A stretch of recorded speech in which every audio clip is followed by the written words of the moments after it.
Good morning. I'm Poonam Sharma, PGT Physics, KV ONGC Dehradun. And today I'm going to discuss topic thermal expansions from chapter Thermal Properties of Matter of class 11. Thermal expansion means whenever thermal energy, that means heat energy, is provided to any material, it starts expanding. Okay? So any sort of expansion in any material, whenever it is heated, it is known as thermal expansion.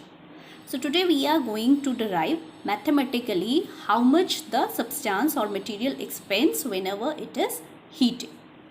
So thermal expansions, it can be categorized into three types. We have linear expansion, that is change in length. Then second one, we have superficial expansion, that is change in surface area of material. And third one, we have cubical expansion, that is increase in volume of your material. So now we will derive mathematically the expansions, magnitude of expansions, and for all these mathematical derivations we come across important derivations for coefficients of expansion. Means for all these three types of expansions we will find their coefficients of expansion.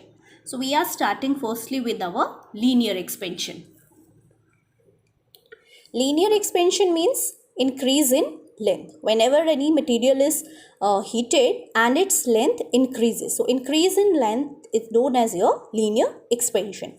Suppose some temperature is provided to any substance and it increases from initial temperature to final, and increase in temperature, that is final minus initial, if it is equal to delta T. So whenever this much increases in temperature of material, its length will obviously change. Say L is its initial length and L dash is final length. So change in length is now final length minus initial length. So delta L, change in length, L dash minus L, and this change occurs when temperature increases from initial to final. That is whenever temperature increases by delta T. Now जो ये increase length में आपका हो रहा है, this increase in length, it depends upon two things.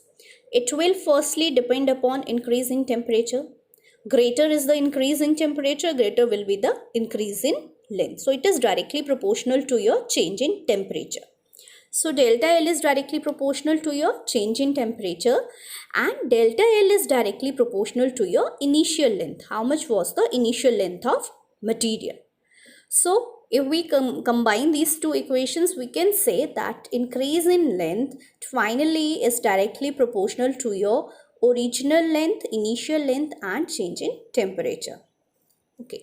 Whenever we remove the sign of proportionality, okay, so proportionality sign is changed to equal to, then we need to introduce some constant.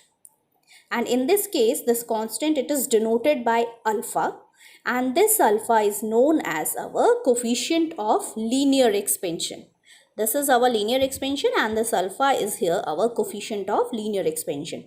So we can find value of alpha from here.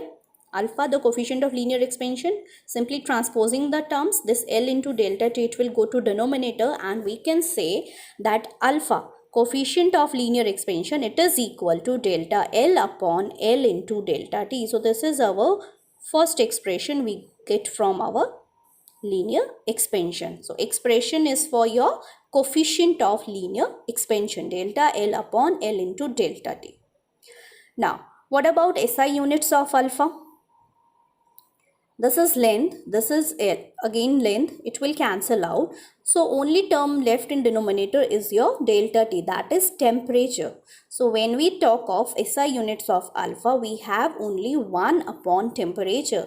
That means SI unit for your alpha, it will be 1 upon temperature, that is 1 upon Kelvin. So we can say SI unit is your Kelvin inverse, and in centigrades it will be your centigrade inverse. So this is our first type of thermal expansion, linear expansion, and from here we derived expression for coefficient of linear expansion alpha. Now similar to your linear expansion, second type of expansion is our superficial expansion, that is expansion in surface area or increase in your surface area whenever material is heated. So likewise, as we proceeded for your linear expansion, we start with initial surface area is say S, and after heating final surface area is S dash. and this change is due to change in temperature, we are taking as delta T. So as our linear expansion, this expansion also, that is change in your surface area, again it depends upon your change in temperature, directly proportional to change in temperature and its initial surface area.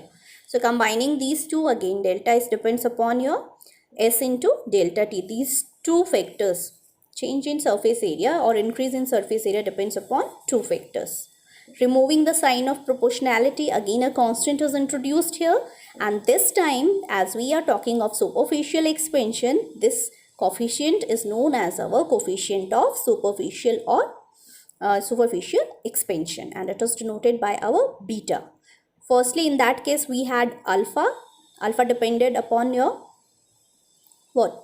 Delta L, L and delta T, and beta depends upon your delta S, S and delta T. Transposing the terms from here, again we will get that beta, that coefficient, it is equal to delta S, taking these two terms to denominator, delta S upon S into delta T. So this is our next important expression we are getting for our superficial expansion, expression for your beta, coefficient of superficial expansion. Now, again, what will be its SI unit?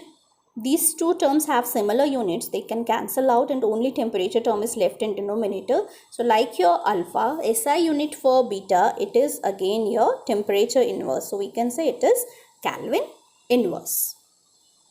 Now, third one is our increase in volume, and it is named as our cubical expansion.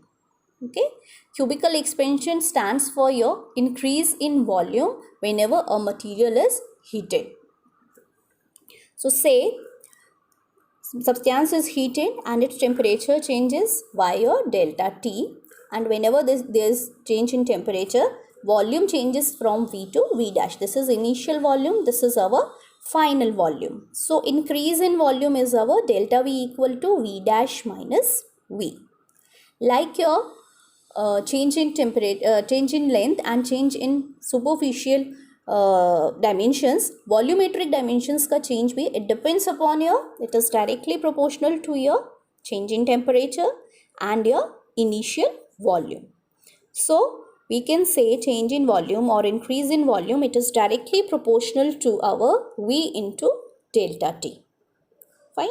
Removing this sign of proportionality, इसको हम equal to में change कर रहे हैं, then again a constant will be introduced, and this time this constant, it is denoted by gamma, and this is your volumetric change or cubical change. So this is known as our coefficient of cubical expansion, and from here gamma will be equal to delta V upon V into delta T. So this is our third expression for thermal expansion, and this one is for our cubical expansion, coefficient of cubical expansion, delta V upon V into delta T. Again these two have similar dimensions, they will cancel out, and SI unit of gamma will become 1 upon temperature. That means SI unit for our gamma, it again will be our Kelvin inverse. Okay, so about our thermal expansion, three things we have discussed: linear expansion, superficial expansion and cubical expansion, and we have derived expressions for their coefficients. Thank you.